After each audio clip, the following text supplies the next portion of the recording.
ये दौरा जियोपॉलिटिक्स के दृष्टिकोण से काफी महत्वपूर्ण है। इस दौरे का सबसे बड़ा उद्देश्य है नेपाल को लैंडलॉक्ड देश से लैंड लिंक्ड देश बनाने का। ओली ने अपने दौरे में ये जरूर कहा है कि भारत नेपाल संबंधों को कमजोर नहीं करेगा।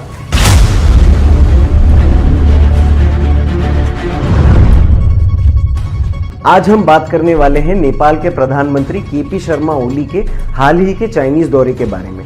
वो नेपाल की दशकों पुरानी परंपरा तोड़ने की तैयारी कर रहे हैं। फिर प्रधानमंत्री चुने जाने के बाद केपी शर्मा ओली दिसंबर में चीन की यात्रा पर जाने वाले हैं। ये दौरा जियोपॉलिटिक्स के दृष्टिकोण से काफी महत्वपूर्ण है, क्योंकि ये सिर्फ नेपाल और चाइना के बीच के संबंध की बात नहीं है।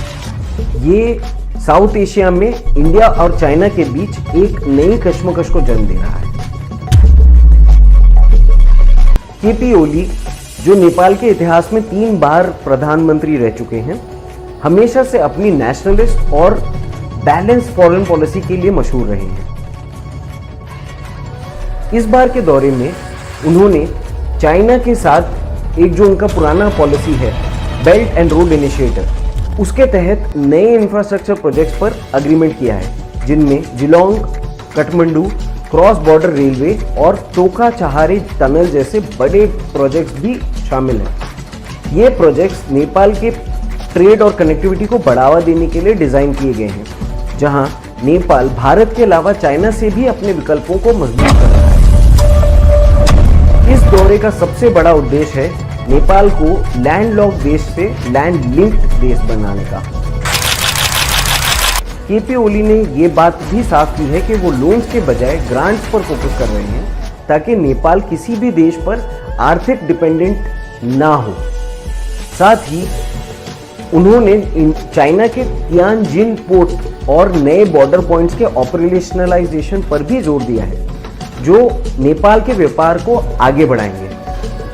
लेकिन भारत के लिए ये दौरा एक स्ट्रेटेजिक चैलेंज के रूप में देखा जा रहा है। ओली का पहले भारत की जगह चाइना का दौरा करना नेपाल की ट्रेडिशनल पॉलिसी से एक सिग्निफिकेंट शिफ्ट है।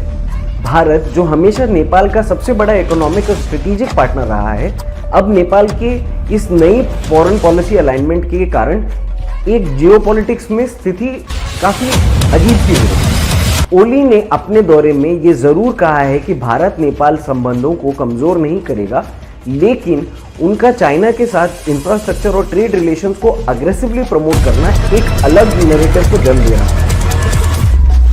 ये दौरा दर्शाता है कि नेपाल अपने ऑप्शंस को डाइवर्सिफाई कर रहा है, स्ट्रेटेजिक ऑटोनॉमी पर भी फोकस कर रहा है, लेकिन इसका प्रभाव साउथ ईस्ट एशिया की जियोपॉलिटिक्स पर कैसे पड़ेगा, ये भी अभी देखना बाकी है। Many analysts interpret this as a tension between India and Nepal. Bharat के लिए ये एक वेकअप कॉल हो सकता है कि अपने पॉलिसीज को और ज्यादा प्रैग्मेटिक और संवेदनशील बनाने के लिए, ताकि नेपाल के साथ अपने ट्रेडिशनल संबंध इंप्रूव कर सके।